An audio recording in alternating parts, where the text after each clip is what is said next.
আপনারা যদি আমার ছেলের সঙ্গে আপনার মেয়ের বিয়ে দেন তাহলে আপনার মেয়ে অনেক সুখেই থাকবে। আমার ছেলে বড় বিজনেসম্যান। আমি আপনার মেয়েকে কোনোদিনই কোনো কিছুর অভাব বুঝতে দেবো না। ওর মাকে দেখাশোনা করলেই হবে। মাহি, এই বিয়ে কোনোদিন হতে দেবো না। আমি মাইকে ভালোবাসি। ভাই, আপনি থেকে সত্য এই বিয়ে কি করে হতে পারে? কেন এসেছিস আমাদের বাড়িতে? বেরিয়ে যা এখান থেকে। যাবো না, আমি মাইকে বিয়ে করবো। কি করবি আমার মেয়েকে?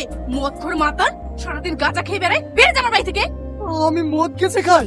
এসব কথা আপনি কে বলেছে? আমার জামাই বলেছে। ভাই, এই কথা আপনি বলেছেন?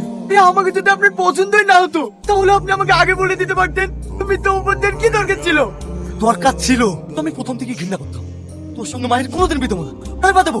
যার বাপ নাই, মা নাই, হাঁপানির রোগ, নিজের জীবনের কোনো গ্যারান্টি নাই। তোর মতো রোগীর সাথে বিধি মায়ের জীবনটা শেষ করবো নাকি? এই ভালো বলছে, এখান থেকে বেরিয়ে যা, নাহলে কিন্তু হাত তুলতে আমি বাধ্য হবো। না, আমি মাইকে চলে যাবো না। ভাবিনি না? এখান থেকে এখান থেকে বেরো। এখান থেকে।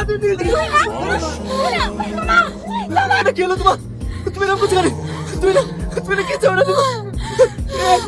এই, তুই না, তুই না, এভাবে চলে যেতে পারো না। তুই না, তুই না। এই তো আমার, তুই না কি চলে তো? এই তো কবি, এই কেউ ডাক্তার দেখলে। দেখুন, ওনার হঠাৎ অ্যাকিউট অ্যাটাক হয়েছিল। সময় মতো ইনহেলার দেওয়ার কারণে আপাতত উনি বিপদমুক্ত। এই যে ওষুধগুলো দিলাম টাইম মতো খাই দেবেন, আশা করছি ঠিক হয়ে যাবে। ভাই, আজকে আমি যেটা দেখলাম, আপনি আপনার স্ত্রীকে কতটা ভালোবাসেন, ঠিক এইরকম আমি মাইনুরকে ভালোবাসার চেষ্টা করব।